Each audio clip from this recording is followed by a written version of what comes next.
Sometimes life strips everything away, leaving you with nothing but the courage to start over again. At 52, Jolene Harris lost her job, her apartment, and her sense of purpose all in one devastating week when a lawyer calls about inheriting a crumbling gas station from an estranged uncle she barely remembers. It feels like a cruel joke. The old station sits abandoned in Montana's frozen plains. Roof caved in, pumps rusted over, seemingly worthless. But inside, she finds an old dog who won't leave and something far more valuable. Forgotten journals revealing the station, once served as a secret safe haven for black travelers during gym. So, what will she discover about herself when she decides to bring this forgotten piece of history back to life? Before we jump back in, tell us where you're tuning in from. And if this story touches you, make sure you're subscribed, because tomorrow I've saved something extra special for you. The eviction notice lay crumpled on Jolene Harris's kitchen table like a dying flower. Its harsh legal language a stark contrast to the gentle morning light filtering through her apartment windows. She'd read it so many times the words had lost their sting, replaced by a dull ache that settled somewhere between her chest and her throat. 52 years old. And this was what she had to show for it. The apartment on Chicago's South Side had been home for 8 years, longer than anywhere since she'd left her childhood house in Mississippi. The walls held memories, birthday parties for her daughter Keisha before the girl moved to Atlanta, quiet Sunday mornings with coffee and crossword puzzles, the laughter of friends who used to visit before life got too complicated, and everyone scattered to their own struggles. Now those same walls seemed to mock her with their familiarity.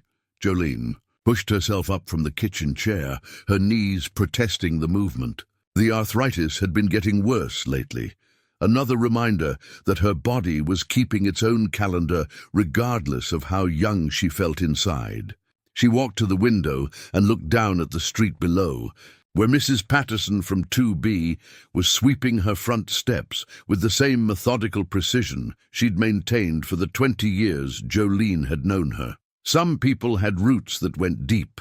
Jolene had always been more like dandelion seeds, floating wherever the wind took her.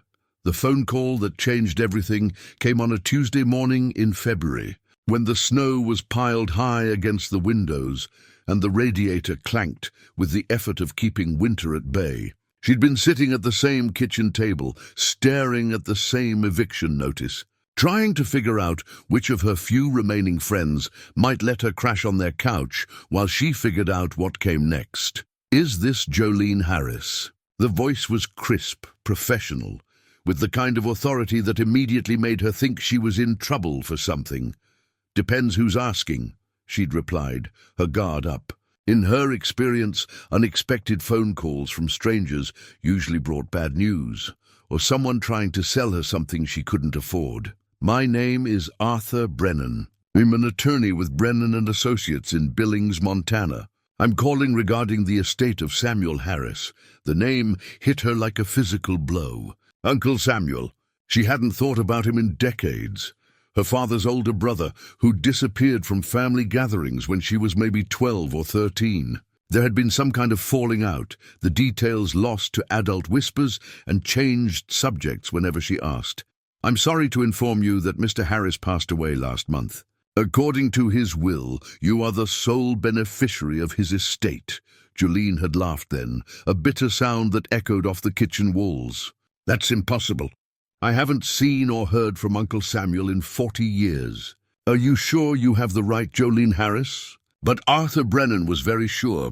He had documentation, he said, birth certificates and family records that traced the connection. Samuel Harris had never married, had no children, and had specifically named her in a will dated just 2 years ago. "What exactly am I inheriting?" She'd asked, expecting to hear about a small savings account or maybe some old furniture, a property in rural Montana, approximately 15 acres, with a gas station and convenience store.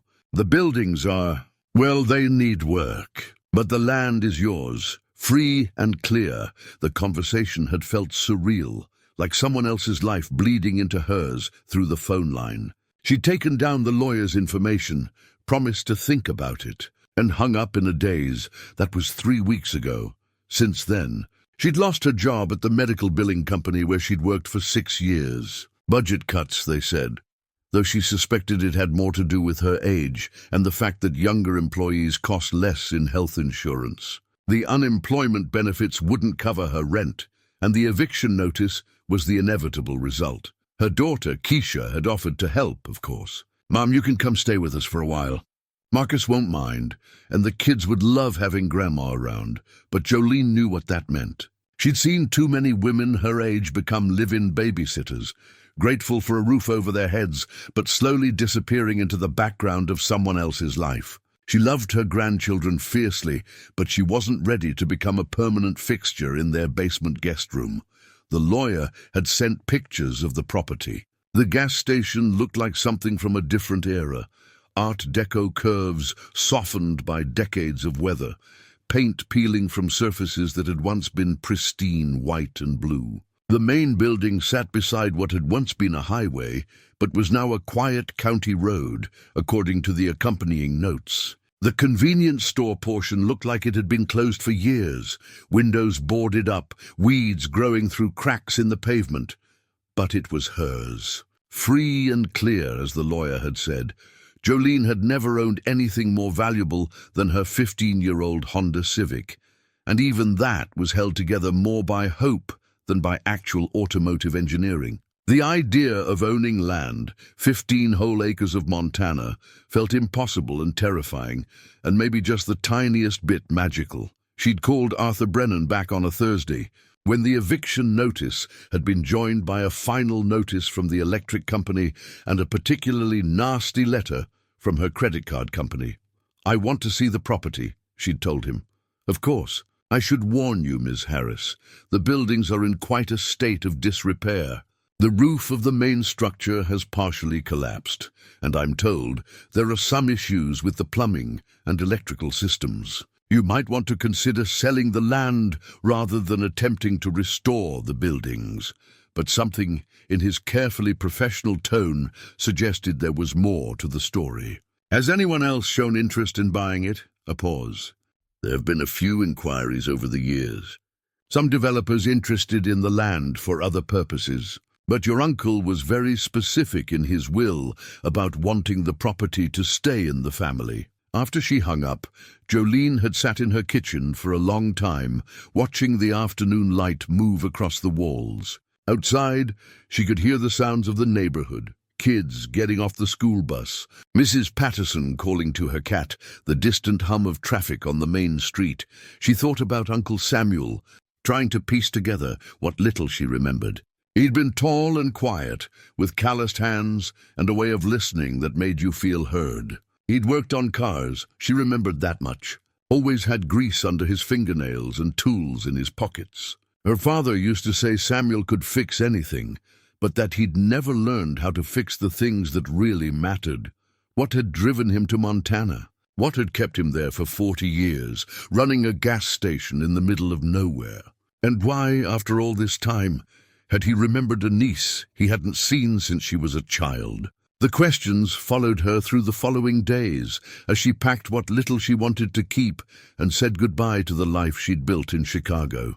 Mrs. Patterson cried when she told her she was leaving, pressing a tin of homemade cookies into her hands and making her promise to call when she got wherever she was going. "You sure about this, baby?" Mrs. Patterson had asked, her weathered hands holding Jolene's with surprising strength. "Going all the way out there to some place you never seen before." Jolene wasn't sure about anything, but she was tired of being afraid, tired of feeling like her life was something that happened to her instead of something she chose. Maybe Uncle Samuel's gift was more than just land and broken buildings. Maybe it was a chance to discover what she was made of when everything familiar was stripped away. The Honda was packed with her essentials: clothes, a few photographs, her mother's china teacup set wrapped carefully in towels, and a small collection of books she'd never been able to part with. Everything else, the furniture, the kitchen appliances, the accumulated objects of 8 years in one place, would stay behind for the next tenant or the donation truck. As she drove west, leaving Chicago's skyline in her rearview mirror, Jolene felt something she hadn't experienced in years, the nervous excitement of not knowing what came next. The eviction notice was still in her purse, but it no longer felt like an ending. It felt like the first page of a story she was finally ready to write herself. The Montana sky stretched wider than anything Jolene had ever imagined, an endless dome of gray-white that seemed to press down on the snow-covered plains with the weight of winter itself. After 3 days of driving, her Honda wheezed and rattled as it climbed the gentle rise of what the GPS assured her was County Road 47. Though it looked more like a suggestion carved through the wilderness than an actual road, she'd stopped for the night in Billings. Meeting Arthur Brennan in person, a thin man with kind eyes who'd pressed the property deed into her hands, along with a set of keys that looked older than she was. "The nearest neighbor is about 5 miles south," he'd told her over coffee. "Name's Tom Whitefeather, good man. He's been keeping an eye on the place since your uncle passed. Now, with the afternoon sun breaking through the clouds in shafts that painted the snow gold and silver, she saw it for the first time. Harris Station sat alone beside the road like a ship run aground on an ocean of white. The photographs hadn't lied. The roof of the main building had indeed collapsed on the eastern side, leaving exposed rafters that reminded her of broken ribs. The gas pumps stood sentinel in front, their glass faces cracked and clouded, the price displays still showing figures from a decade past. But even in decay, there was something magnificent about it. The building's Art Deco lines were still graceful, the curve of the roofline elegant despite the damage. Someone had built this place with pride, with the belief that even a gas station in the middle of nowhere deserved to be beautiful. Jolene pulled the Honda up to what had once been the main entrance and sat for a moment with the engine running, heat blasting against the February cold. Through the windshield, she could see movement in one of the windows, a shadow that disappeared when she tried to focus on it. The keys felt heavy in her hand as she stepped out of the car. The cold hit her like a physical force, driving through her Chicago winter coat and settling into her bones. She'd never experienced cold like this. Clean and sharp and so pure it almost burned her lungs. The front door of the station was painted blue, though most of the paint had long since peeled away. The key turned easily, as if the lock had been recently oiled. As the door swung open, she was hit by the smell of wood smoke and something else, something warm and alive in the abandoned space. "Hello?" she called, her voice echoing strangely in the empty building. "Is someone there?" A soft whimper answered her from somewhere in the shadows. Jolene stepped inside, her eyes adjusting to the dim light filtering through dirty windows. The interior was larger than she'd expected, with a long counter that ran along one wall and empty shelving that suggested this had once been a thriving convenience store. But what drew her attention was the far corner, where someone had set up a makeshift living area around an old wood-burning stove. And lying in front of the stove, watching her with intelligent brown eyes, was the largest dog she'd ever seen. "Well, hello there," she said softly, crouching down. "I guess you're the welcoming committee?" The dog was golden-colored, with a thick coat that looked surprisingly well-maintained for a stray. As Jolene approached, it lifted its massive head and regarded her with what could only be described as dignity. No tail wagging or excited barking, just a calm assessment of this new intruder in its domain. "You're beautiful," she murmured, extending her hand slowly. "What are you doing out here all by yourself?" The dog sniffed her fingers, then, apparently satisfied with what it found, laid its head back down with a soft sigh. Beside the stove, she noticed a water bowl that looked recently filled, and the remnants of what might have been dog food. Someone had been taking care of this animal. As her eyes continued to adjust, Jolene began to notice other details. The wood stove was warm, suggesting it had been recently tended. A sleeping bag was rolled neatly in the corner, along with a small stack of books and what looked like a journal with a pencil tucked into the spine. "Tom Whitefeather," she said aloud, and the dog's ears perked up at the name. "I'm guessing he's the one who's been looking after you." She spent the next hour exploring the station, the dog following at a respectful distance. Most of the main floor was empty shelving and dust-covered counters, but there was a small office behind the register area that looked like it had been Samuel's personal space. A desk sat beneath a window that faced west, its surface cleared except for a coffee mug with "World's Greatest Uncle" printed in fading letters. The sight of that mug hit her unexpectedly hard. She picked it up, running her fingers over the ceramic surface, and wondered if Samuel had thought of her when he drank from it. Had he remembered the little girl who used to follow him around at family gatherings, asking endless questions about the engines he worked on? Behind the office was a narrow staircase leading to what must have been living quarters. The steps creaked under her weight, but they held. The upstairs was a simple apartment, one bedroom, a small kitchen, and a living area with windows that looked out over the endless Montana landscape. The furniture was basic but well maintained, and everything was covered in a fine layer of dust that spoke of months of disuse. It was in the bedroom that she found the first real clue to Uncle Samuel's story. On the nightstand beside a neatly made bed was a framed photograph that made her heart skip. It showed a much younger Samuel standing in front of the station when it was new and gleaming. But he wasn't alone. Beside him stood a black woman in a 1950s dress, her hand on the shoulder of a young boy who looked to be about 10 years old. All three were smiling, and there was something in their faces that spoke of family, of belonging. Jolene picked up the photograph, studying their faces. The woman was beautiful, with kind eyes and a warm smile.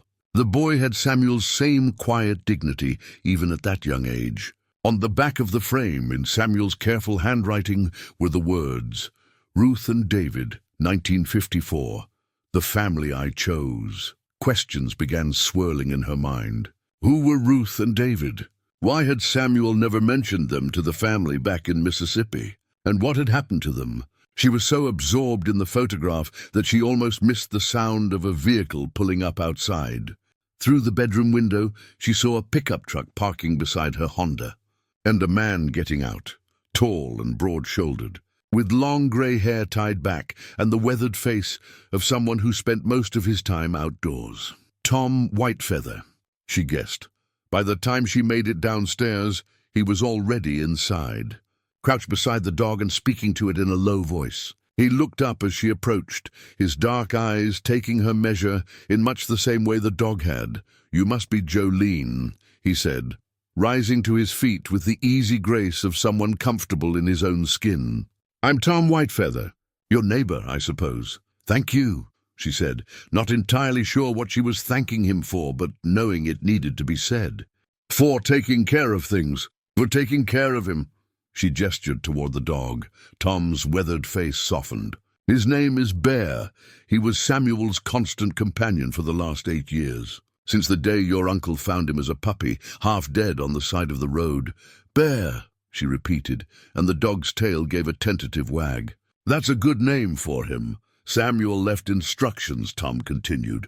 "If something happened to him, I was to look after Bear until you decided what you wanted to do with this place. He was sure you'd come, even when I had my doubts." Jolene looked around the station, at the broken roof and empty shelves, at the dog watching her with patient eyes, at the photograph she still held in her hands. "What did he tell you about me?" Tom was quiet for a long moment, his gaze drifting to the windows where the late afternoon light was beginning to fade. "He said you were the only one in the family who understood that sometimes you have to build something new when the old ways stop working. He said you'd know what to do with this place when the time came." The responsibility of those words settled over her like a blanket. Samuel had believed in her, had trusted her with something important. She just wasn't sure what that something was yet. "Tom," she said quietly, "who were Ruth and David?" His expression grew even more serious. "That's a long story, Jolene, and one I think you need to hear, but not tonight. Tonight you need to rest and get your bearings. Tomorrow, if you're willing, I'll tell you about the real history of this place and why Samuel never sold it, no matter how many people wanted to buy it." As darkness fell over the Montana plains, Jolene found herself sitting by the wood stove, with Bear at her feet. watching the flames dance behind the glass door. The station groaned and settled around them, old timbers adjusting to the cold. And somewhere in that sound, she heard the whispers of stories waiting to be told. She thought about the eviction notice, still crumpled in her purse. That piece of paper represented everything she was leaving behind. The failure, the disappointment, the sense that her best years were behind her. But sitting here in this broken-down gas station with a dog named Bear and the promise of secrets to be revealed, she felt something she hadn't experienced in years. She felt like she was exactly where she was supposed to be. The leather-bound journal was tucked behind a loose board in the station's back room, wrapped in oilcloth like a treasure someone had been desperate to preserve. Jolene found it on her second morning at the station, while she was trying to assess what could be salvaged from the water damage caused by the collapsed roof. She'd barely slept the first night, lying in Samuel's bed upstairs, while Bear kept watch by the stove below. Every sound seemed amplified in the vast silence, the wind rattling the windows, the building settling, the distant call of some night bird she couldn't identify. But it wasn't fear that kept her awake. It was anticipation, the feeling that she was on the verge of discovering something important. Tom Whitefeather had arrived early, as promised, carrying a thermos of coffee and a bag of dog food for Bear. "Figured you might need both," he said with the hint of a smile. He moved through the station with the familiarity of someone who'd spent considerable time there, checking the wood stove, adjusting dampers, performing the small acts of maintenance that kept a place from completely surrendering to neglect. "You've been taking care of more than just Bear," Jolene observed. "Watching him work. Samuel was a good friend," Tom replied simply. "When he got sick the last couple of years, I helped where I could. This place meant something to him, more than just a business or a home." It was while Tom was examining the damaged roof that Jolene made the discovery. She'd been moving boxes of water-damaged inventory when she noticed the board was sitting differently than the others, slightly raised as if something was pushing against it from behind. Her fingers found the loose nail, and when she pried the board away, the oilcloth package fell into her hands. Inside was a journal dating from 1952, its pages filled with Samuel's careful handwriting. But these weren't the mundane records of a gas station owner. They were stories, accounts of travelers who had stopped at Harris Station when it was more than just a place to buy fuel. July 15th, 1952, read the first entry Jolene opened to. "The Williamson family from Birmingham stopped tonight, traveling to California, where Mr. Williamson has work lined up at the shipyard. 3 children, youngest just 6 months old. Mrs. Williamson was exhausted, scared. They'd been turned away from 2 motels already today. Ruth made them a feast, fried chicken, cornbread, sweet tea. Let them sleep in the back room. The children played with David until bedtime. Before they left this morning, Mrs. Williamson hugged Ruth so tight I thought she might cry. 'God bless you,' she whispered. 'God bless this place.'" Jolene's hands trembled as she read. Here was the evidence of what Tom had hinted at. Harris Station had been a refuge, a safe haven for black travelers during an era when such places were desperately needed and dangerous to operate. She found Tom on the roof, assessing the damage to the eastern section. "Tom," she called up to him, "you need to see this." He climbed down from his ladder and took the journal with reverence, handling it like the sacred artifact it was. His weathered face grew soft as he read the entry she'd marked. "Your uncle never talked much about those days," Tom said quietly. "But I knew. The older folks around here, they remembered. Remembered when Harris Station was the only place between Billings and Great Falls where certain people could count on a hot meal and a safe place to sleep. But how?" Jolene asked. "This was Montana in the 1950s. How did Samuel and Ruth get away with it?" Tom closed the journal carefully. "Your uncle was smart about it. Never advertised what he was doing. Word spread quietly, through networks of travelers, through churches, through families who had been helped before, and he was careful about who he served during daylight hours. Most of the help happened after dark, when fewer people were paying attention. And Ruth? Who was she? Ruth Washington. Tom said, his voice carrying the weight of old respect. She was a teacher from Chicago. Came out here in 1951 with her son David. Her husband had died in Korea, and she needed a fresh start. Samuel hired her to help run the store, but it became much more than that. They became partners, in business, in life, in the work they were doing here. Jolene thought of the photograph upstairs, of the family that Samuel had chosen. What happened to them? Tom was quiet for a long moment, looking out at the endless Montana sky. That's a story for another day. But I will say this, Ruth is part of the reason Samuel held on to this place for so long. Part of the reason he wanted it to stay in the family. They spent the rest of the morning going through the station more systematically, looking for other hidden artifacts. Behind a false panel in the office, they found a collection of road maps from the 1950s, marked with pencil notations in Samuel's handwriting. Routes were highlighted, towns circled, notes scribbled in the margins. Safe stop, friendly sheriff, avoid after dark. In the basement, buried under years of accumulated junk, they discovered a box of photographs that told the story the journal had started. Picture after picture of families, black families dressed in their traveling clothes, standing beside cars loaded with belongings, all of them posing in front of Harris Station. Children playing in the station's yard, while adults gathered around picnic tables. Groups of travelers sharing meals under the stars. Each photograph was carefully labeled on the back. The Johnson family. Detroit to Oregon, August 1953. Robert and Mary Chen. Traveling musicians, September 1954. The Mitchell wedding party, on their way to the bride's family in Seattle, June 1955. There are so many of them, Jolene whispered, spreading the photographs across the office desk. So many people. Hundreds, Tom confirmed. Maybe thousands over the years. Your uncle kept in touch with some of them. Christmas cards, letters. They never forgot what this place meant to them. As the afternoon wore on, Jolene found herself drawn back to the journal again and again. Samuel's entries painted a picture of a community built around compassion and courage. He wrote about Ruth's cooking, about David's fascination with the mechanics of the gas pumps, about the travelers who became friends and sometimes stayed for days or weeks before continuing their journeys. But there were darker entries too. Accounts of hostile encounters with local authorities, of threats from travelers who didn't approve of what Harris Station represented, of the constant tension between helping people and staying safe. September 3rd, 1953. One entry read, Sheriff Kowalski came by today asking questions. Wanted to know about unusual activity he'd heard reports of. Kept his hand on his gun the whole time he was here. Ruth took David upstairs when she saw him coming. I told him we run a gas station, nothing more. He looked around, didn't find anything he could complain about, but the message was clear. We need to be more careful. It must have been terrifying, Jolene said, showing Tom the entry. It was brave, Tom replied simply. Samuel used to say that courage isn't the absence of fear.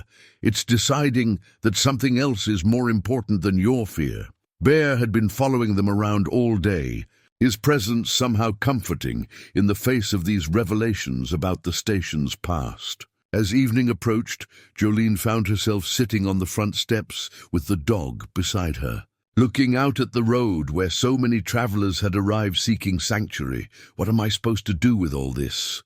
She asked Tom as he prepared to leave for the day. I'm just a middle-aged woman from Chicago who lost her job. I don't know anything about running a gas station or preserving history or any of this. Tom paused in loading his tools into his truck.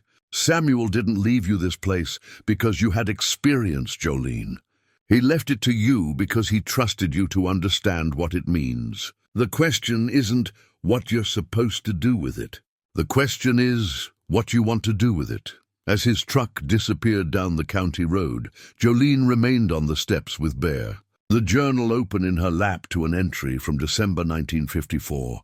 Ruth says this place has a soul, and I think she's right. It's not just the building or the business. It's the stories it holds, the lives it's touched, the hope it represents. Sometimes I wonder what will happen to all that when I'm gone. Who will remember? Who will care? The answer, Jolene thought, as she watched the stars appear in the vast Montana sky, was sitting right here on these steps, holding his words in her hands and feeling the weight of all those stories settling into her bones. She was beginning to understand why Samuel had never sold the station and why he'd trusted her with its future. But understanding and knowing what to do about it were two very different things. The shoebox was filled with letters, hundreds of them, each one carefully preserved in Samuel's methodical way. Jolene discovered them in the upstairs closet while searching for blankets that might have survived the roof leak. The box was labeled in Samuel's precise handwriting, "From Friends, 1952-2010. She carried the box downstairs and settled by the wood stove, Bear curled at her feet like a faithful guardian. The first letter she opened was dated December 15, 1967, written in the careful script of someone who didn't take the act of writing lightly. "Dear Mr. Samuel and Miss Ruth," it began. "I hope this letter finds you well. It has been 13 years since my family and I stayed at your station on our way to Portland, but not a Christmas passes that I don't think of your kindness. My youngest daughter, who was just 3 when we met you, graduated from college this year. She's going to be a teacher like Miss Ruth was. She says she wants to help people the way you helped us. I thought you'd want to know that the seeds of kindness you planted are still growing." The letter was signed, "Forever Grateful. Margaret Wilson and family." Jolene wiped at her eyes and reached for another letter. Then another. Each one told a story of lives touched, of kindness remembered across decades. There were birth announcements. Children named Samuel and Ruth in honor of the couple who had shown their parents sanctuary. There were wedding invitations, graduation announcements, Christmas cards with family photos showing the generations that had grown from seeds planted at Harris Station. A letter from 1973 particularly caught her attention. It was from a man named Dr. Robert Chen, one of the traveling musicians from the photographs she'd found earlier. "Dear Samuel," it read, "you might not remember me, but I was the pianist who stayed at your station in September of 1954 with my wife Mary. We were young and scared, driving from San Francisco to New York with nothing but our instruments and hope. You and Ruth gave us 3 days of sanctuary when Mary got sick with pneumonia. Ruth nursed her back to health while you let me play your old upright piano in the back room to keep my fingers limber. I wanted you to know that we made it. Mary and I both. We've been playing with the New York Philharmonic for 15 years now. We have 2 beautiful children who have grown up hearing. The story of the Angel Station in Montana, where strangers became family for 3 precious days. I've enclosed a recording of the piece I composed about that time. It's called Harris Station Blues. Not sad blues, but the kind that acknowledges how hard the journey can be while celebrating the people who make it bearable. The world is changing, Samuel. Slowly, but it's changing. Places like yours helped make that change possible. Don't ever doubt the importance of what you and Ruth built there. Attached to the letter was a program from Carnegie Hall, dated 1973, featuring Harris Station Blues, performed by the Robert Chen Quartet. Someone, presumably Samuel, had circled the piece in red ink as Jolene read letter after letter. A picture emerged of Harris Station's impact that went far beyond the few years she'd read about in Samuel's journal. The station had continued serving travelers well into the 1960s and beyond, even as the civil rights movement changed the legal landscape of America. But more than that, it had become a symbol, a proof that ordinary people could create extraordinary change through simple acts of courage and kindness. Tom arrived mid-morning, carrying supplies from town and wearing an expression that suggested he had news. "I stopped by the county office yesterday evening," he said without preamble. "Asked some questions about permits and zoning, that sort of thing." "And?" Jolene looked up from the letters, sensing this wasn't going to be good news. "There's been interest in this property. More than Arthur Brennan let on, I think. A development company called Summit Holdings has been trying to buy it for the last 5 years. They want to put in a truck stop, one of those big chain places with fast food and a convenience store." Jolene felt something cold settle in her stomach. "But Samuel left it to me. They can't just take it. No, they can't take it. But they can make things difficult. I'm hearing rumors about surprise inspections, code violations, that sort of pressure. The kind of bureaucratic harassment that makes it expensive to keep a place like this. She looked around the station, at the broken roof, the water-stained walls, the empty shelving. The scope of what it would take to restore the place was beginning to sink in, and she had almost no money to work with. How much would it cost to fix the roof? She asked. Tom considered. To do it right? Probably $15,000 minimum. That's assuming we can salvage some of the existing structure. If we have to replace the whole thing, he didn't need to finish. Jolene's unemployment benefits wouldn't cover $1,500 of repairs, let alone $15,000. There might be grants available, Tom continued. Historical preservation funds, small business loans. This place could qualify for historic designation if we can document its role in the civil rights era. With these letters and Samuel's journal, that would be a start. We'd need more documentation, though. Official records, witness statements, that sort of thing. And the process can take months, even years. Jolene returned to the letters, but now they carried a different weight. They weren't just touching memories anymore. They were evidence, proof of the station's historical significance. Each grateful family, each life changed. Each act of courage documented was another argument for why this place mattered. That evening, as she sat by the stove with Bear, she called her daughter Keisha in Atlanta.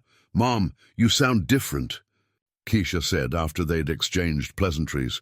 "More, I don't know, energetic? I think I found something here, baby.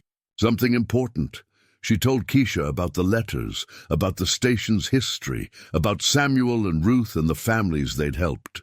She described the photographs, the journals, the evidence of a hidden chapter of American history that had played out in this seemingly forgotten corner of Montana.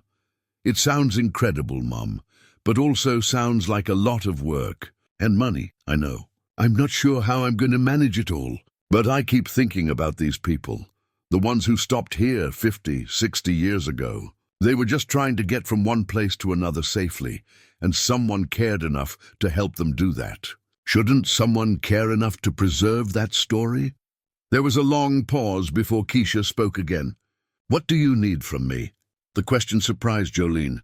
She'd expected practical concerns, warnings about financial reality, suggestions that she sell the property and move to Atlanta as originally planned. "I don't know yet," she answered honestly. "Maybe just support, knowing that you believe this matters too." "Mom, I've never heard you sound this passionate about anything. If you think this place is worth saving, then I believe you.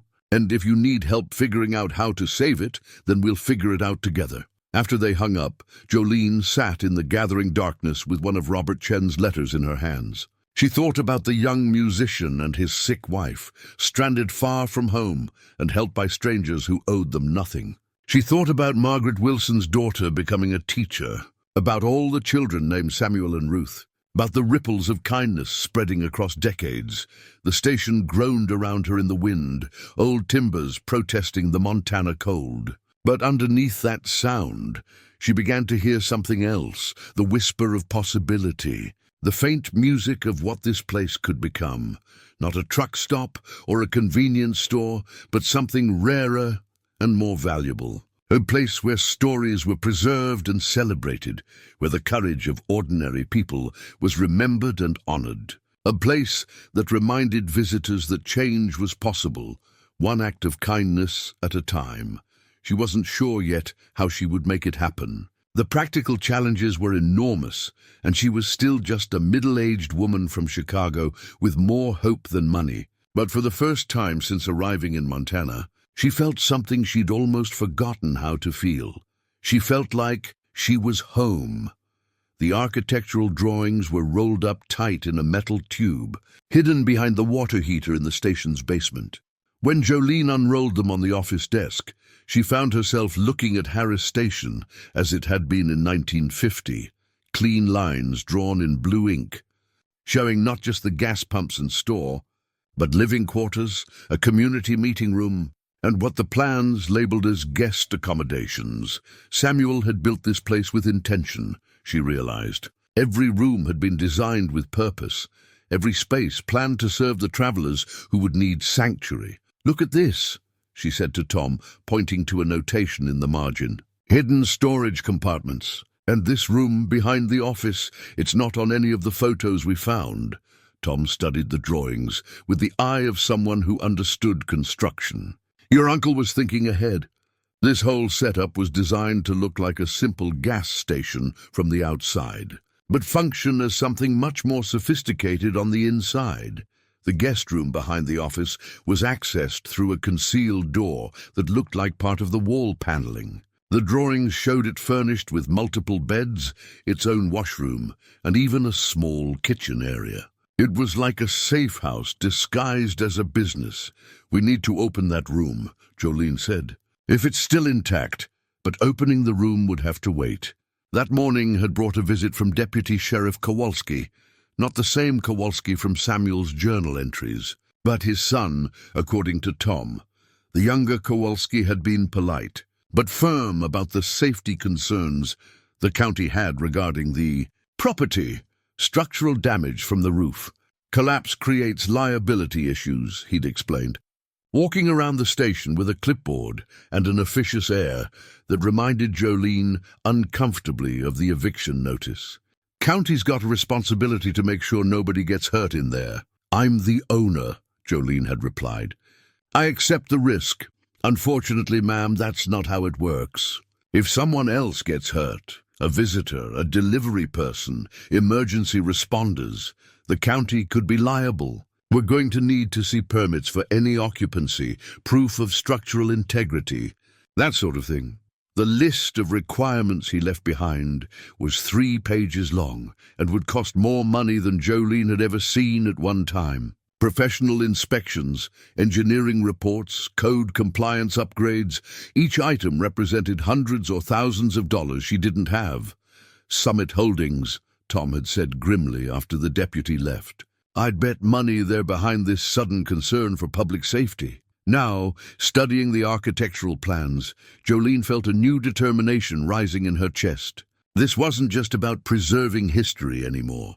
It was about refusing to be pushed around by people who saw dollar signs where she saw stories. She spent the afternoon on her laptop, using the station's surprisingly good internet connection to research the people who'd written those letters. Margaret Wilson's daughter had indeed become a teacher and was now a principal in Portland. Dr. Robert Chen was still alive, though retired from performing. Several of the families who'd written thank-you letters had children or grandchildren with social media presence, carrying their family stories forward into the digital age. The first person she called was Dr. Chen. His phone number was listed in the New York directory, and when she dialed it, a voice answered that was older, but still carried the careful diction she'd noticed in his letters. "Dr. Chen, my name is Jolene Harris. I'm Samuel Harris's niece. I inherited his gas station in Montana." There was a long silence before he spoke. "Harris Station. My God, I haven't thought about that place in years." "Is Samuel?" "He passed away last winter. I'm sorry, he was a good man. He and Ruth both.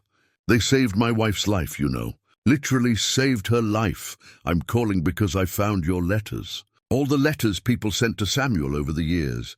And I'm trying to preserve the station to tell the story of what happened there. I was hoping you might be willing to share your memories."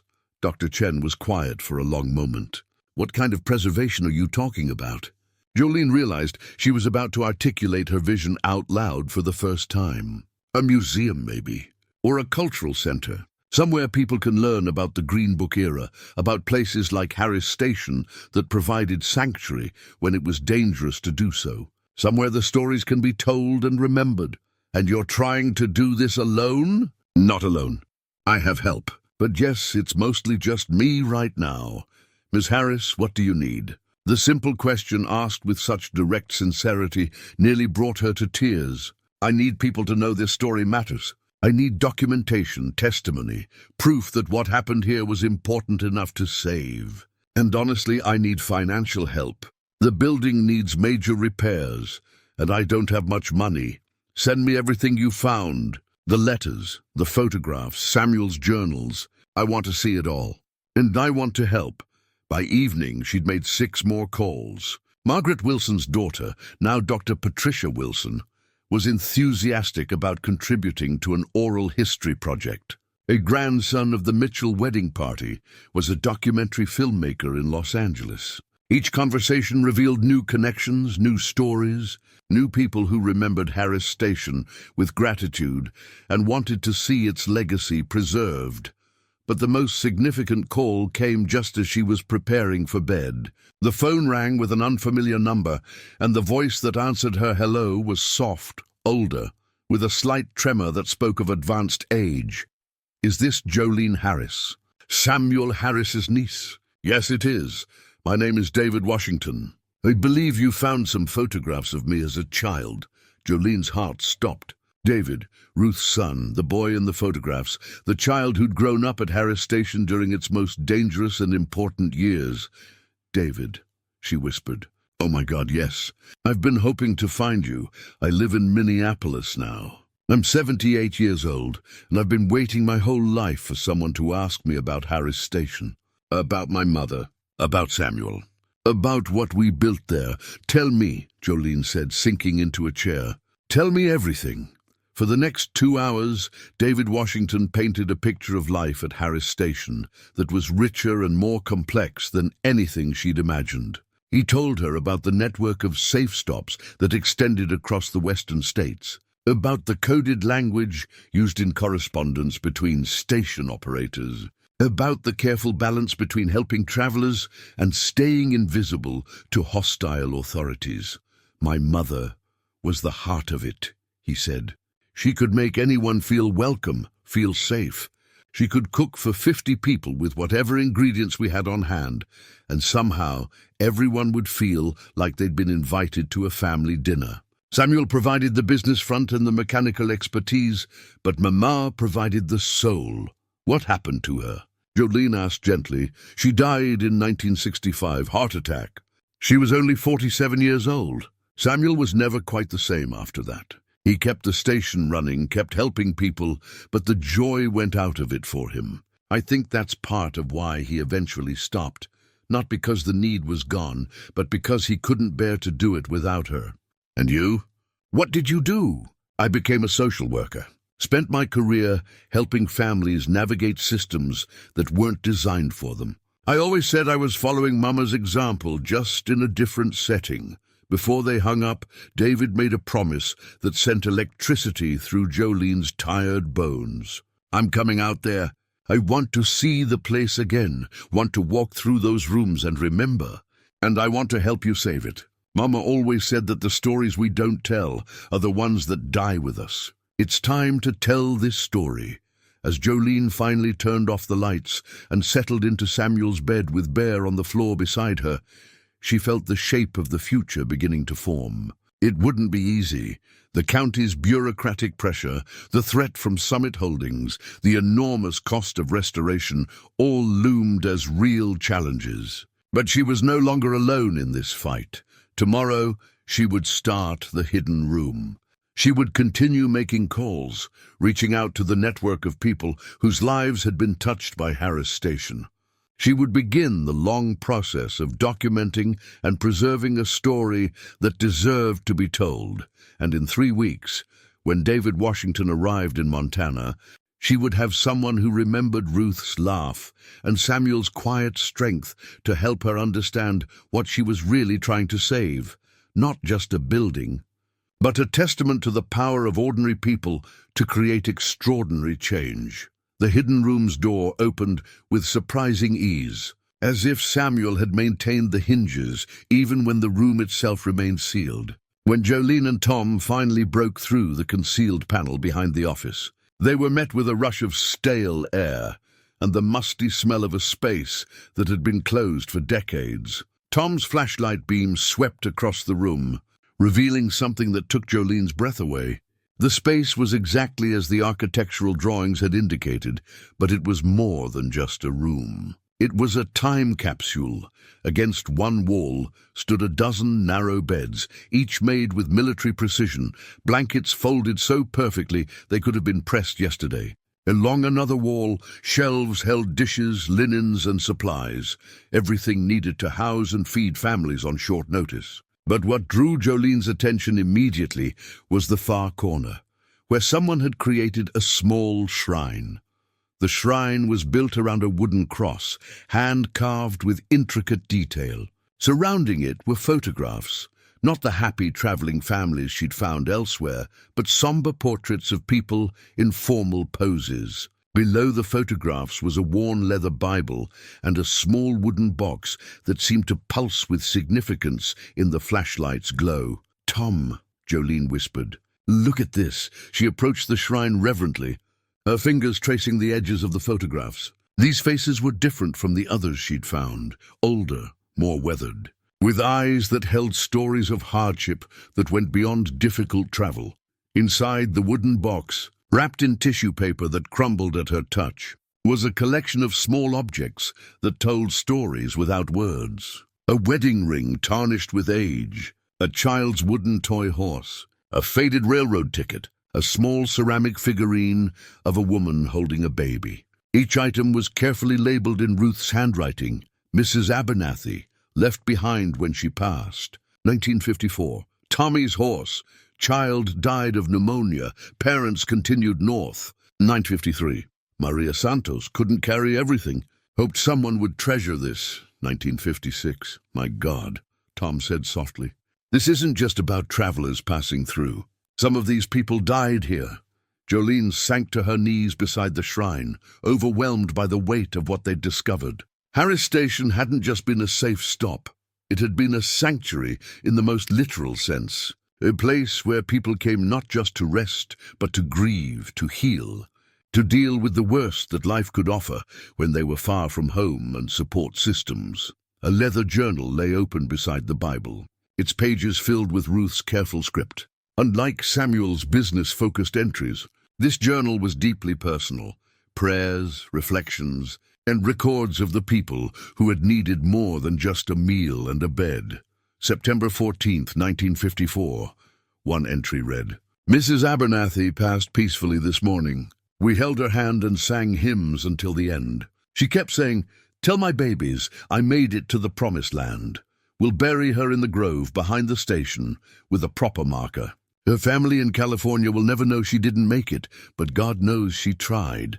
Lord, give us strength to keep being worthy of the trust these travelers place in us." The discovery of the hidden room changed everything. What Jolene had thought was a preservation project about hospitality and civil rights was actually something much deeper, a mission to honor people who had died far from home, who had been buried in Montana soil with only strangers to mourn them. "There has to be a cemetery," she said, looking up at Tom. Ruth wrote about burying Mrs. Abernathy behind the station. They spent the rest of the morning searching the property. The grove Ruth had mentioned was overgrown with decades of volunteer trees and wild shrubs. But eventually, Tom's practiced eye spotted what Jolene had missed, subtle depressions in the ground that suggested graves, and the remnants of wooden markers, weathered beyond readability. "At least 6, Tom said, walking the perimeter of what was clearly a small cemetery. "Maybe more. The markers are gone, but the graves are still here, standing among the trees where strangers had been laid to rest by other strangers who simply cared." Jolene felt the full weight of what Samuel had entrusted to her. This wasn't just about preserving history, it was about honoring the dead, about making sure the people buried in this forgotten grove weren't forgotten entirely. The enormity of it might have paralyzed her, but instead, it crystallized her resolve. She knew now exactly what Harris Station needed to become. Her determination was tested that same afternoon when a black SUV pulled up to the station and disgorged 2 men in expensive suits who looked profoundly out of place. In the Montana wilderness, the older one, silver-haired and carrying himself with the confidence of someone used to getting his way, introduced himself as Richard Brenner from Summit Holdings. "Miss Harris, I'm glad we finally get to meet. I've been hoping to speak with you about this property." "About buying it, you mean?" Brenner smiled the practiced smile of someone in sales. "About helping you realize its potential. This is prime commercial real estate, Ms. Harris. The location is perfect for a major truck stop and travel center. We're talking about bringing jobs to the area, economic development, tax revenue for the county. And what happens to the history of this place? The people who were helped here, the stories these walls hold? The younger man, who'd been taking photos of the property without asking permission, looked up from his camera. History is fine, ma'am, but it doesn't put food on the table. Progress means looking forward, not backward. Some things are more important than progress, Jolene replied evenly. Brenner's smile grew thinner. Ms. Harris, I understand you have sentimental feelings about this place. But sentiment doesn't pay for roof repairs or bring buildings up to code. I've looked at the county's requirements for this property. We're talking about hundreds of thousands of dollars in necessary improvements. Do you have that kind of money? Not yet. Summit Holdings is prepared to offer you $800,000 for this property. Cash, immediate closing. You could buy a nice house somewhere, have money left over for a comfortable retirement. Why struggle with something that's too big for you to handle?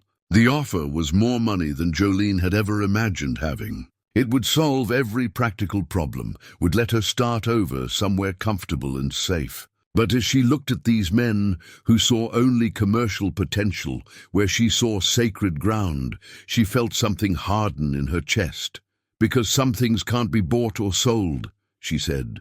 The stories this place holds, the people buried in those woods, the families who found sanctuary here, that's worth more than your money. Brenner's professional demeanor slipped slightly. Ms. Harris, I'm trying to help you be realistic. The county is going to require major upgrades before you can use this property for anything. The longer you wait, the more expensive it gets. And there are ways the process can become complicated. For people who aren't prepared to work with local authorities, the threat was subtle but unmistakable.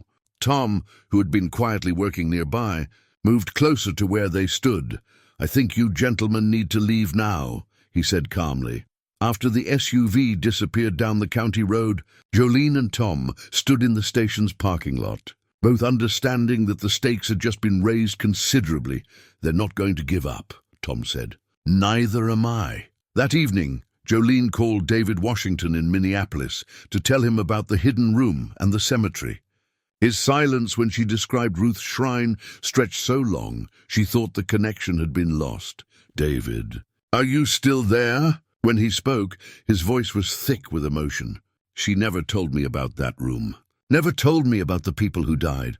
I knew she took the work seriously, but I didn't understand how seriously until right now. I'm sorry if this is hard to hear. No, don't be sorry. I'm grateful. Mama carried so much alone, and I never understood the weight of it. But I understand now why she made that place into something sacred. And I understand why Samuel wanted you to have it. David, these developers are putting pressure on me. I don't know if I can fight them alone. You're not alone. I'm flying out there next week instead of next month. And I'm bringing help. Mama had friends all over the country, people who understood what Harris Station meant. Some of them are still alive, and they have children and grandchildren who remember the stories. It's time to call in some old debts. As night settled over the Montana plains, Jolene sat in the hidden room with Bear at her side, reading Ruth's journal by lamplight. The woman's words painted a picture of someone who had understood that dignity and compassion were revolutionary acts. That treating strangers like family was a form of resistance against a world that demanded less of people. Lord, one entry read, help me remember that every person who comes through that door is carrying the whole weight of their world with them. Help me see them not as they appear, but as you see them, as your beloved children who deserve safety and kindness and the chance to rest. Jolene closed the journal and looked around the room where so many people had found sanctuary. The developers could offer her money. The county could threaten inspections and fines. But they couldn't touch what was really valuable about this place, the legacy of radical hospitality that Ruth and Samuel had built. One traveler at a time, she was going to fight for it. And if David Washington was right about those old debts, she might not have to fight alone. The birth certificate was folded inside Ruth's Bible, tucked between the pages of Psalms like a prayer made tangible. Jolene found it while cataloging the contents of the hidden room, preparing documentation for David Washington's visit and the historical preservation application Tom was helping her file. When she unfolded the yellow document, her hands began to shake. Certificate of Live Birth, State of Mississippi, the header read. Name Jolene Ruth Harris. Mother, Ruth Washington Harris. Father, Samuel James Harris. Date of birth, March 15th, 1971. The birth certificate fell from her nerveless fingers, fluttering to the floor of the hidden room like a leaf from a tree she'd never known she was connected to. Bear, sensing her distress, nuzzled against her leg with a soft whine. That's impossible, she whispered to the empty room. That's not possible. But even as she said it, memories began shifting and realigning like pieces of a puzzle she'd never known was incomplete. Her earliest years in Mississippi, before the family moved to Chicago when she was 5. The way her father's face would change whenever Uncle Samuel's name came up. The arguments between her parents that stopped whenever she entered the room. The feeling she'd always had that there were important conversations happening just outside her hearing, and the middle name she'd never understood, Ruth. Her mother had always said it was after a great aunt, but there had never been any other mentions of this mysterious relative. Now she understood why. With shaking hands, she reached for her phone and called the one person who might have answers. Daddy? Her voice came out smaller than she'd intended. Jolene. Baby, what's wrong? You sound upset. James Harris was 78 now, living in a retirement community outside Memphis. They talked every few weeks, casual conversations about weather and health and grandchildren. They had never talked about Samuel, not once in all the years since she'd learned of the inheritance. Daddy, I need you to tell me about Samuel. About Ruth, about why you never spoke of them. The silence on the other end of the phone stretched so long she wondered if he'd hung up. Where are you, baby? I'm at the station. In Montana. I found something. She took a shaky breath. I found a birth certificate with my name on it. With Ruth's name as my mother. Another long silence. When her father spoke again, his voice carried the weight of decades. I wondered if you'd find that someday. Samuel said he'd hidden it where only family would think to look. Is it real? Yes, baby. It's real. The simple confirmation hit her like a physical blow. She sank onto one of the narrow beds in the hidden room. The same beds where travelers had rested, where families had grieved, where her birth mother had created sanctuary for strangers. Tell me, she whispered. Tell me everything. And slowly, haltingly, James Harris told her a story that rewrote everything. She thought she knew about herself. Ruth Washington had been pregnant when she arrived. At Harris Station in 1951, the father was a soldier who had died in Korea before knowing he would have a child. But Ruth hadn't come to Montana to escape shame or hardship. She'd come because Samuel had written to her, offering partnership and purpose. They weren't just business partners, James said. They were in love. Had been since they were teenagers in Meridian, before Ruth moved to Chicago for Teachers College, and Samuel headed west. When Ruth's husband died, Samuel wrote to her, asked her to come help him build something important, so they got married. Common law. Wasn't legal in Montana for mixed couples to marry officially until 1967, but they were married in their hearts from the day she arrived. Ruth was your mama in every way that mattered, but I lived with you and mama in Mississippi. I called Virginia Harris my mother. Ruth couldn't keep you, baby. Not safely. By 1971, the work they were doing at the station had gotten dangerous. There had been threats, investigations. Ruth was pregnant with complications, and she knew if something happened to her and Samuel, you'd need family to protect you. So she asked Virginia and me to take you, to raise you as our own. The room spun around Jolene as pieces of her childhood suddenly made sense. The way Virginia Harris had loved her fiercely, but always seemed to be waiting for something. The letters that came addressed to her parents but were never discussed. The money that appeared periodically, allowing for clothes and school supplies that should have been beyond their means. Ruth sent money, supported us every month until she died. And after that, Samuel continued. He was the one who paid for your college, baby. Made sure you had opportunities. He was so proud when you graduated, when you got your first job. He kept every photo we sent. Why didn't anyone tell me? Ruth made us promise. She said it would be safer for you if you never knew about the station, about the work they did there. She was afraid the knowledge might put you in danger someday. And after she died, James's voice broke slightly. After she died, Samuel was so destroyed, we all thought it best to let sleeping dogs lie. Jolene looked around the hidden room with new eyes. Ruth had prepared this space, had made these beds, had created this sanctuary while pregnant with her. Her birth mother had been building a place of safety and healing even as she carried new life. The other uncle, the one I remember from family gatherings when I was little. That was Samuel? That was Samuel. He came to visit whenever he could, usually once a year. You loved him, followed him around asking questions about everything. But you were so young when Ruth died, and Samuel stopped visiting after that. Couldn't bear to see you and know he couldn't tell you who he really was. He was my father. Yes, baby. He was your father. The revelation reframed everything, not just her own identity, but Samuel's decision to leave her the station. He hadn't chosen her because she was a responsible niece who could handle the inheritance. He had chosen her because she was his daughter, because the station was her birthright, because Ruth's story was also her story. She thought about the photograph she'd found that first day, Samuel, Ruth and young David posing in front of the station. They had been a family. Ruth had been her mother, Samuel her father, David her adopted brother. And she had grown up never knowing any of it. David Washington, she said suddenly. Does he know? David knows. He helped make the decision to send you to Mississippi.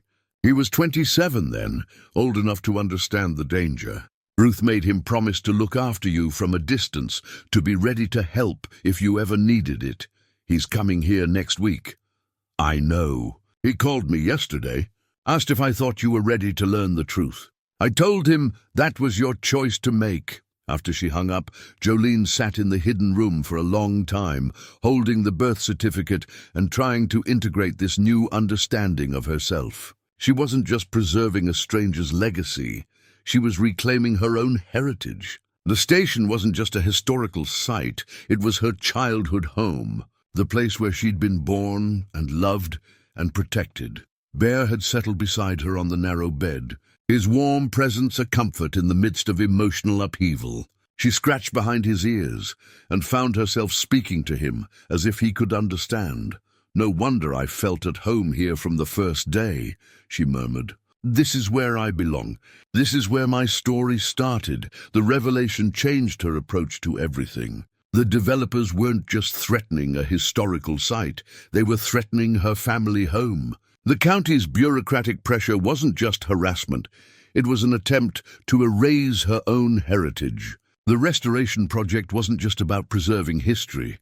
It was about honoring her parents and reclaiming her birthright. She thought about Ruth, pregnant and determined to create something meaningful even in the face of danger. She thought about Samuel, choosing to help strangers when it would have been safer to mind his own business. She thought about the travelers who had found sanctuary here, and the people buried in the grove behind the station who had trusted her parents with their final moments.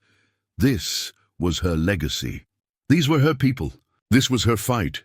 As evening fell over the Montana plains, Jolene Harris, daughter of Ruth Washington Harris and Samuel James Harris, made a decision that felt like coming home to herself. She was going to save Harris Station, not just as a historical site, but as a living tribute to her parents' revolutionary act of love. She was going to tell their story and her own to anyone who would listen, and she was going to make sure that the sanctuary they had built continued to offer comfort to travelers for generations to come. The birth certificate lay on the bed beside her, no longer a shocking revelation, but a key that unlocked everything.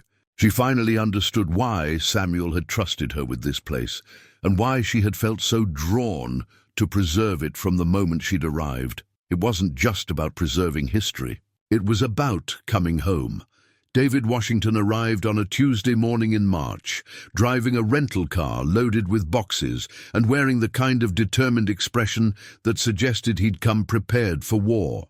When Jolene opened the station door to greet him, they stood looking at each other for a long moment. Two people who shared a history they were only just beginning to understand. He was smaller than she'd expected, with silver hair and Ruth's same intelligent eyes, but when he smiled, she saw Samuel in the way his whole face transformed. "Sister," he said simply, and opened his arms. The word hit her like a gift. Sister. Not stepsister or adopted sister, but simply sister, the acknowledgement of a bond that transcended legal definitions and included all the complicated love of families who had been separated by circumstances beyond their control. "David," she whispered against his shoulder as they hugged. "I'm so glad you're here. I should have come sooner. Should have reached out years ago, but I wasn't sure you'd want to know about all this mess." He gestured toward the station, but she understood he meant the history, the complications, the weight of their parents' legacy. "I needed to be ready," she said. "I needed to find this place on my own terms first." The boxes he'd brought contained 30 years' worth of documentation about Harris Station and the network of safe stops it had been part of. Legal papers, correspondence between station operators, testimonials from travelers, and most importantly, contact information for the scattered community of people whose lives had been touched by the station's work. Mama kept in touch with everyone, David explained as they spread the contents across the station's main floor. "Even after she died, I kept the correspondence going, Christmas cards, phone calls, visits when I could manage them.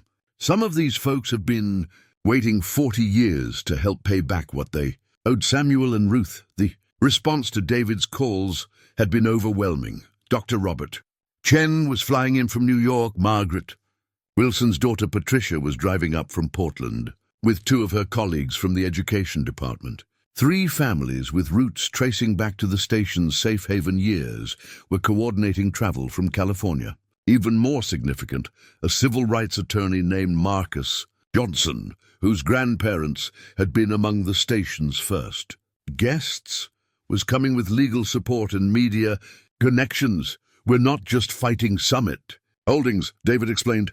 "We're creating a constituency, making it clear that this place matters to more people than just us." But Summit Holdings wasn't waiting passively. The morning after David's arrival, Deputy Kowalski returned with a county inspector and a list of violations that had apparently been discovered during an anonymous complaint inspection the previous week. Structural deficiencies, electrical code violations, septic system problems. Each item carried fines that would total more than $20,000 if not addressed within 30 days. "This is harassment," David said after reading through the citations. "This is how they operate," Tom replied grimly. "Death by 1,000 cuts. Make it so expensive to comply that selling becomes the only rational option." Jolene studied the list, recognizing the careful legal language of people who knew exactly how to use bureaucracy as a weapon. But she also recognized something else. Most of the violations were for problems that existed throughout the county. The inspector had simply chosen to notice them at Harris Station. "We need media attention," she said. "We need people to see what's really happening here." That evening, they held their first strategy meeting in the station's main room. Tom had brought his wife Sarah, a retired teacher who understood how to organize community action. David had connected with a reporter from the Billings Gazette who specialized in stories about Montana's hidden history. Patricia Wilson had arrived early and brought a state historian who was excited about the possibility of Harris Station receiving official historical designation. As they sat around folding tables, under the station's fluorescent lights, eating takeout pizza and planning their campaign, Jolene felt something she'd never experienced before. The power of community mobilized around a shared cause. "The story we tell matters," Patricia said, her educator's instincts sharp as ever. "This isn't just about preserving a building. It's about remembering a time when ordinary people created extraordinary change through simple acts of courage. And It's about making sure that kind of courage still has a place in the world, added Marcus Johnson, the civil rights attorney who'd arrived that afternoon. Summit Holdings represents everything our grandparents were fighting against, the reduction of human stories to profit margins. Marcus had already begun filing paperwork to challenge the county's suddenly zealous code enforcement. His preliminary research suggested that Harris Station was being held to standards that weren't applied elsewhere in the county, a pattern that could constitute discriminatory enforcement if they could prove intent, but the legal strategy was only part of the plan. Dr. Chen had been working with his contacts in the music world to organize a benefit concert. Patricia Wilson was coordinating with educators across the region to develop curriculum materials about the Green Book era. David had been reaching out to historical societies and civil rights organizations, building a coalition of support that extended far beyond Montana.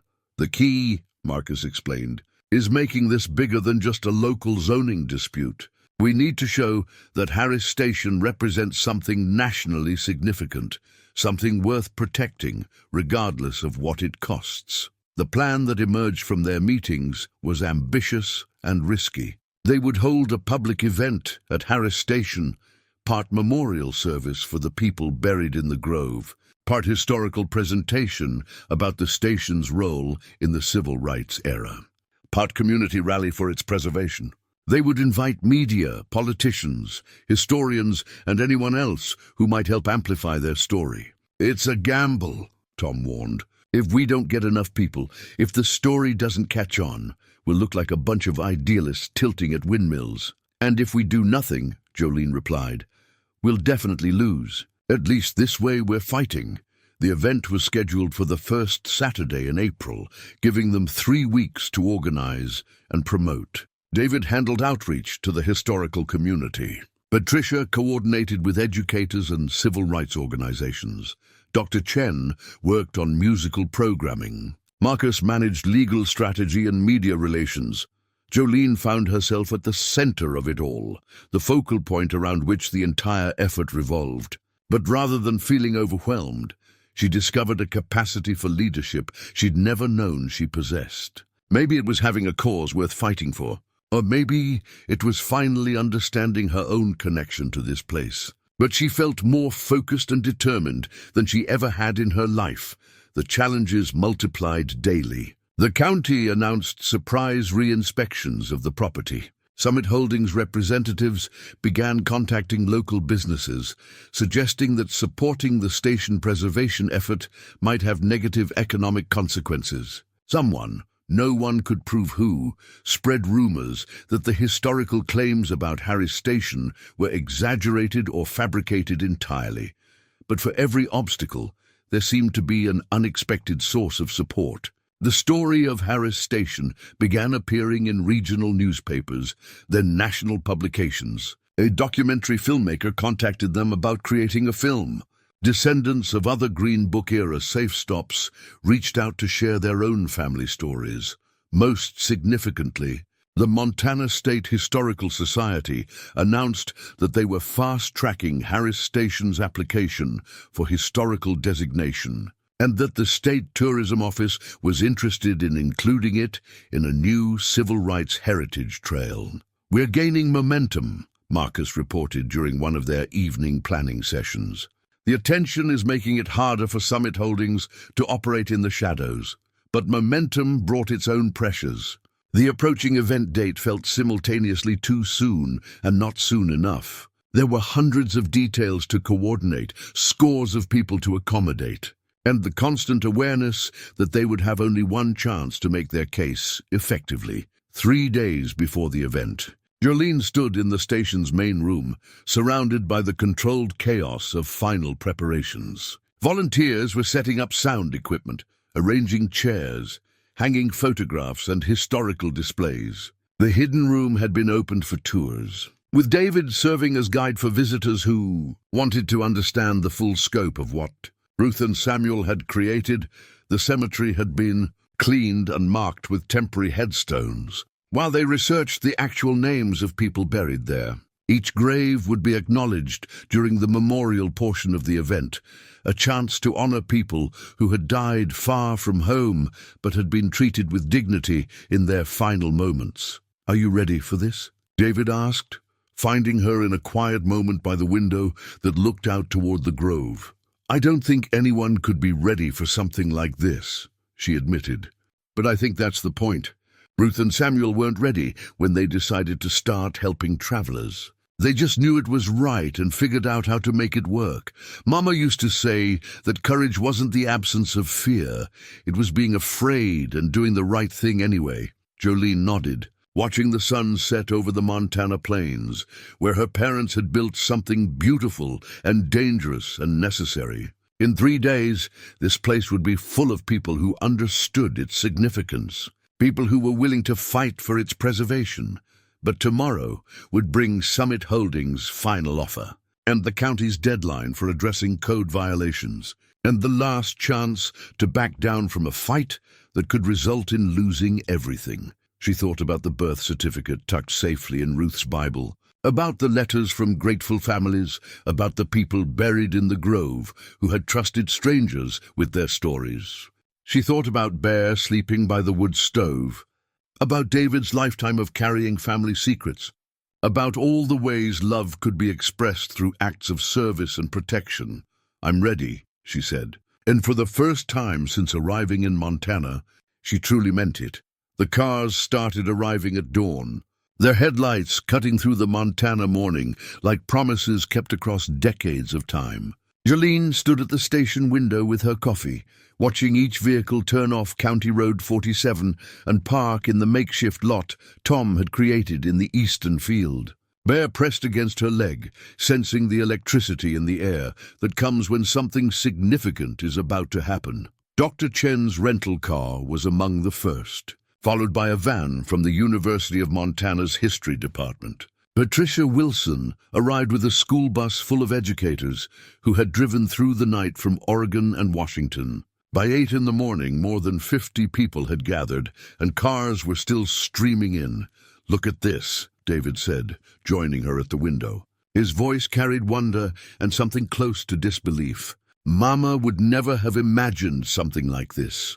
The crowd was diverse in every way that mattered, black and white, young and old, local ranchers and urban academics, families with children and elderly people who moved carefully but determinedly across the rough ground. What united them was purpose, the shared understanding that they were here to bear witness to something important. Marcus Johnson had set up a media staging area near the main entrance, where reporters from 3 television stations and half a dozen newspapers were preparing their equipment. The Billings Gazette had sent their best feature writer, and someone from National Public Radio was testing microphones for what would become a segment on weekend programming. But the media attention that felt like victory also brought unwanted scrutiny. Deputy Sheriff Kowalski arrived at 9:30 with what he claimed was a routine safety inspection for large gatherings.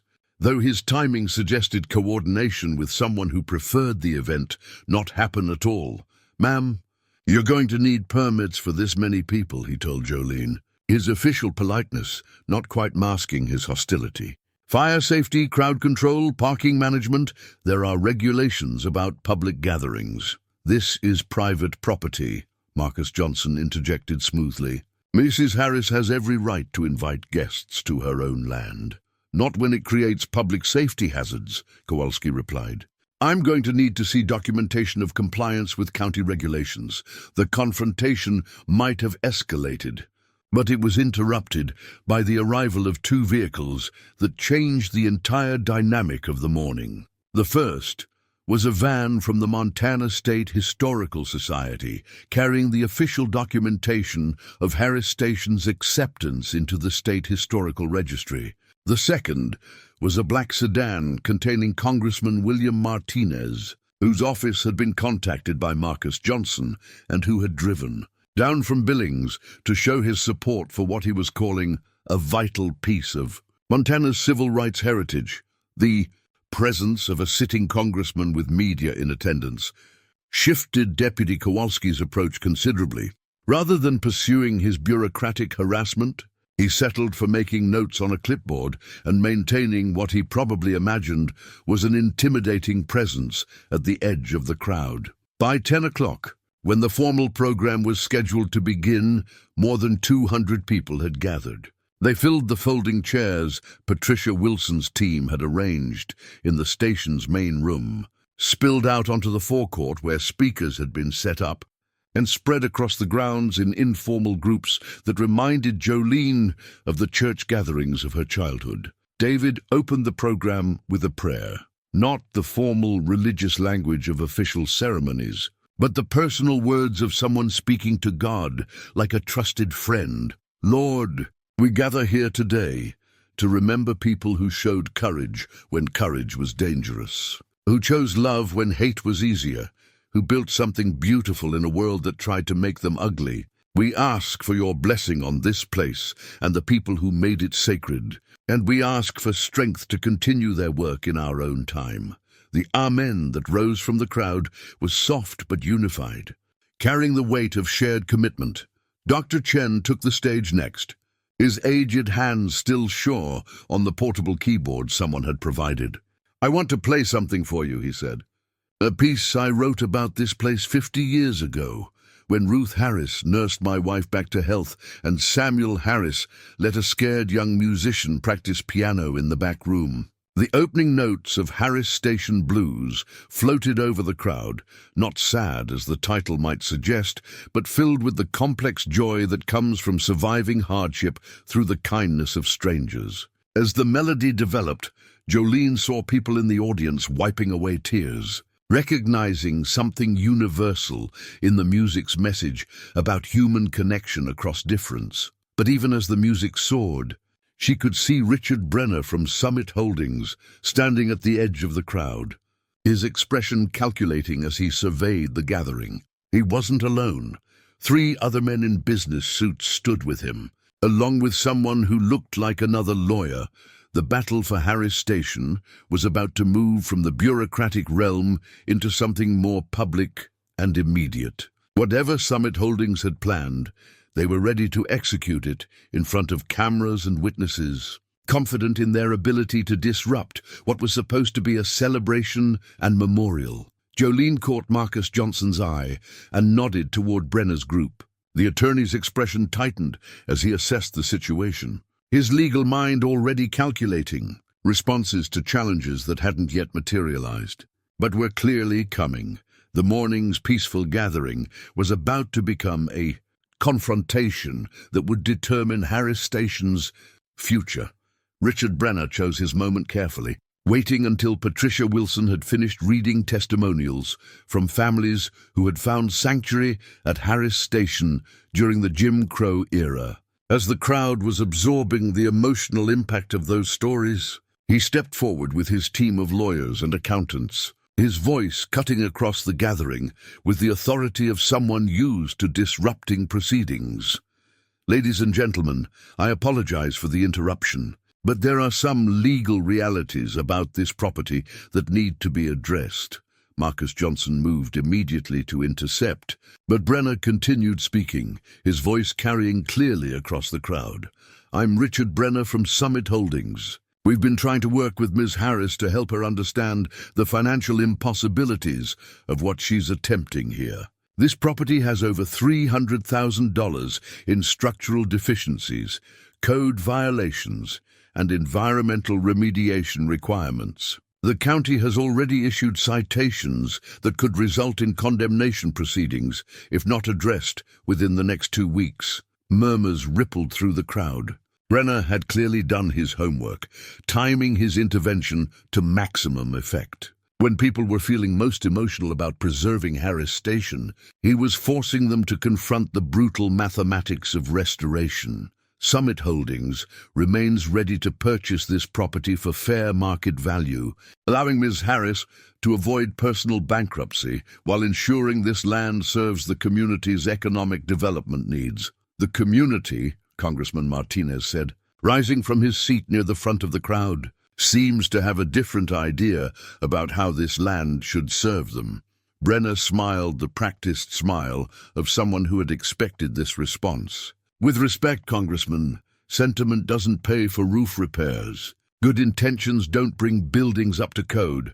Miss Harris is a single woman with limited resources trying to take on a project that would challenge a major corporation. It was David who stepped forward then, his voice carrying the quiet authority of someone who had been waiting his entire life to tell this story. Mr. Brenner, you're absolutely right about one thing.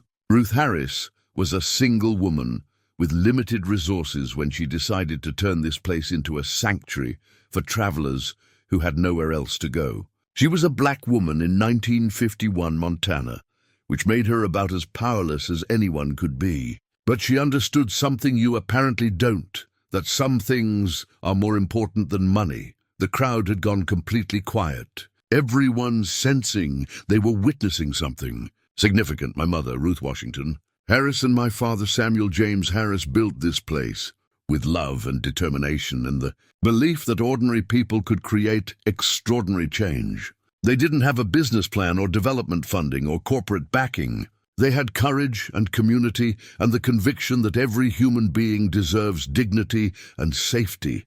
David's words seemed to unlock something in the crowd. Dr. Chen stood up, his voice strong despite his age. I pledged $50,000 this morning to the Harris Station Restoration Fund. Not because it makes financial sense, but because some debts can't be paid with interest calculations. The Montana Educators Association is committing $25,000, Patricia Wilson announced.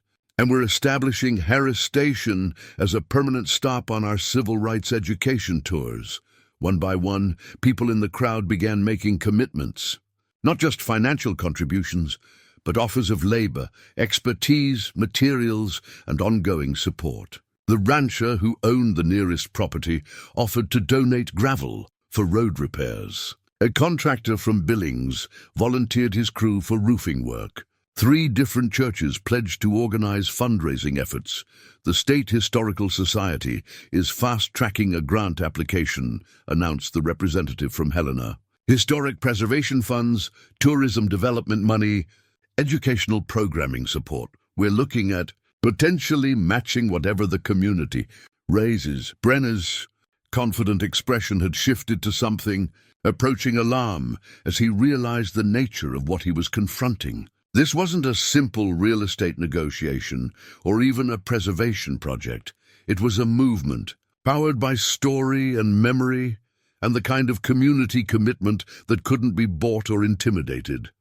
Ladies and gentlemen, he said, raising his voice, you're talking about pouring hundreds of thousands of dollars into a project with no guaranteed return on investment, no viable business plan, no realistic prospect of self-sufficiency. Mr. Brenner, Jolene said, stepping to the microphone for the first time that day. Her voice was steady, carrying clearly across the crowd and the cameras that were recording everything. You're right. This doesn't make financial sense. Neither did my parents' decision to risk their lives helping strangers. Neither did the Underground Railroad. Neither did the Civil Rights Movement. The most important things people do rarely make financial sense. She paused, looking out at the faces watching her. People who had traveled hundreds of miles to be here. People who were volunteering money they probably couldn't afford. People who understood that some battles are worth fighting, regardless of the odds. This station was built by people who believed in something bigger than profit margins. It was sustained by travelers who understood that sanctuary is worth more than convenience. It's being preserved by a community that knows some stories are too important to let die. The applause started slowly, building to something that felt less like audience appreciation and more like a declaration of war. Not the kind of war fought with weapons, but the kind fought with persistence and community and the refusal to let important things be lost to corporate indifference. When the noise finally died down, Brenner made one last attempt to salvage his position. Ms. Harris, this is a generous offer from Summit Holdings, but it won't stay on the table indefinitely. Markets change, opportunities disappear. You should consider carefully whether ideology is worth personal financial ruin. Mr. Brenner, Jolene replied, her voice carrying the authority of someone who finally understood exactly who she was and what she was fighting for. This isn't about ideology. This is about home. This is about family. This is about making sure my parents' legacy continues to offer hope to people who need it. Your money can't buy that, and your threats can't touch it. As Brenner and his team retreated to their vehicles, the crowd settled back into the day's program with a new energy. They weren't just attending a historical commemoration anymore. They were participating in the continuation of Harris Station's story, becoming part of the community that would ensure its survival. 6 months later, on a crisp October morning, when the Montana sky stretched endless and blue above the plains, Jolene Harris stood on the newly repaired roof of Harris Station and watched her daughter Keisha direct the installation of the historical marker that would officially designate the site as a stop on the Montana Civil Rights Heritage Trail. The station looked different now, not new, but restored to something that honored both its history and its future. The Art Deco curves gleamed with fresh paint in the same blue and white that Samuel had chosen in 1950. The gas pumps, while no longer functional, had been restored as historical displays with plaques explaining their role in the station's operation. The convenience store area had been transformed into a museum and visitor center, with exhibits telling the story of the Green Book era and the network of safe stops that had made travel possible for black families during the most dangerous decades of American history. But the most significant change was less visible to casual observers. The hidden room behind the office had been opened and preserved as it had been found, complete with Ruth's shrine and the narrow beds where travelers had rested. Visitors could walk through the space and understand the full scope of what Ruth and Samuel had created. Not just a business, but a sanctuary. "Mom, you need to see this," Keisha called up from the ground level. She was holding her phone, scrolling through what looked like a news article. The Travel Channel wants to feature Harris Station in a documentary about hidden American history. And there's a message from someone at the Smithsonian asking about borrowing some of the artifacts for a civil rights exhibit. Jolene climbed down from the roof carefully, her 53-year-old knees reminding her that she wasn't as young as she sometimes felt. The transformation of her own life over the past 6 months had been as dramatic as the station's restoration. She'd discovered muscles she'd forgotten she had, learned skills she'd never imagined needing, and found reserves of determination that had surprised everyone, including herself. The community that had rallied to save Harris Station had become something more than a coalition of supporters. It had become an extended family bound together by shared purpose. David visited every few weeks from Minneapolis, staying in the restored apartment upstairs and helping to catalog the ongoing discoveries they made about the station's history. Tom and Sarah Whitefeather had become daily fixtures, Tom handling maintenance and construction while Sarah managed the growing volume of correspondence from people who wanted to visit or contribute to the station's mission. Dr. Chen had kept his promise about the benefit concert, organizing an event in Billings that raised over $30,000 and brought national attention to the station's story. Patricia Wilson had made Harris Station a permanent stop for her civil rights education programs, bringing groups of teachers and students who left understanding something new about the courage required for social change. The financial challenges that had seemed insurmountable 6 months ago had been addressed through the combination of community fundraising, historical preservation grants, and the kind of creative problem-solving that happens when people are determined to make something work. The roof was repaired, the electrical system brought up to code, the plumbing modernized, and the structural issues addressed by volunteer labor coordinated with professional oversight. More significantly, Harris Station had found sustainable funding through its designation as a historical site and educational center. School groups made regular visits. Tour buses stopped as part of civil rights heritage tours. The small gift shop sold books about the Green Book era and reproductions of historical documents, with proceeds supporting ongoing preservation efforts. But perhaps the most meaningful change was personal. The woman who had arrived in Montana 6 months ago, defeated by circumstances and uncertain about her future, had discovered not just her own history, but her own capacity for leadership and community building. Jolene had found her purpose in preserving her parents' legacy and extending their vision of sanctuary into the 21st century. "There's something else," Keisha said, still reading from her phone. "A family from Birmingham wants to donate their grandfather's travel journal from the 1950s. Apparently, he wrote about stopping here during a trip to Oregon in 1953. News stories arrived regularly now, as word spread about Harris Station's preservation and the invitation for people to share their own family histories. The museum's archives were growing with documents, photographs, and testimonials that painted an increasingly complete picture of what travel had been like during the era when Harris Station served as sanctuary. Bear appeared from somewhere among the construction materials, his golden coat dusty, but his tail wagging at the sight of familiar faces. The old dog had adapted to the station's transformation with equanimity, seeming to understand that the increased activity meant the place was fulfilling its purpose again. "You know what I was thinking about this morning?"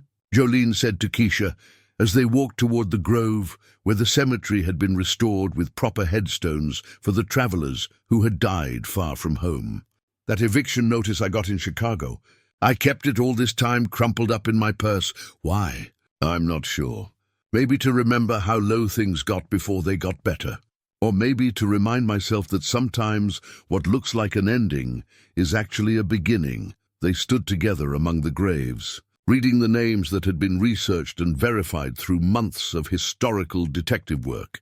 Mrs. Sarah Abernathy, who had died in 1954 while traveling to join her children in California. Thomas Mitchell, age 6, who had succumbed to pneumonia in 1953. Maria Santos, whose family had been traveling to Washington State when she passed away in 1956. Each headstone represented a story, a life that had ended far from home, but had been honored with dignity by strangers who cared enough to create proper burial sites and maintain them across decades. "They're not forgotten anymore," Keisha said quietly. "No," Jolene agreed. "They're not forgotten." As afternoon settled over the Montana plains, bringing the kind of golden light that made everything look possible, Jolene Harris stood in front of the station her parents had built and felt the deep satisfaction of work that mattered. The building behind her was more than just preserved history. It was a living testament to the power of ordinary people to create extraordinary change through simple acts of courage and kindness. Tomorrow would bring new visitors, new stories, new opportunities to share the legacy of Harris Station with people who needed to hear it.